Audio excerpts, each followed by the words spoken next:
Next breaking Telangana నుంచి శ్రీరామచంద్రుడికి బీజేపీకి ఏమిటి సంబంధం అని ప్రశ్నించారు టీపీసీసీ చీఫ్ మహేష్ గౌడ్.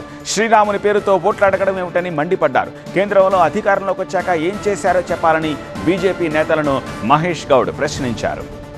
అసలు శ్రీరామచంద్రుడికి బీజేపీ పార్టీకి ఏమిటి సంబంధం?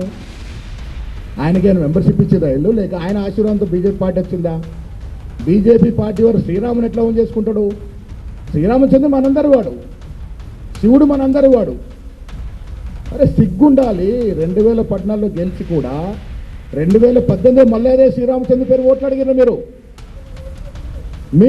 4 ఏళ్ళు 5 ఏళ్ళు ఏం చేసారు జనానికి చెప్పాలి కదా. ఎలా ఓట్లు వస్తే చాలు జై శ్రీరామ్. అరే నాయన, మనం ఆలోచించాలా. మనది అయిపోయింది. మన వెనక తరాలు నాశనం అయిపోతాయి ఈ రకంగా పోతే. దేవుడు ఉండాలి, గుళ్ళు ఉండాలి, పూజించాలి, అదొక వైపు. రాజకీయాలు దేవుడి పేరున జరగకూడదు. ఇది వినాశనానికి దారితీస్తున్న మాట కూడా ఇస్తుందో మనం చేస్తా ఉన్నాం.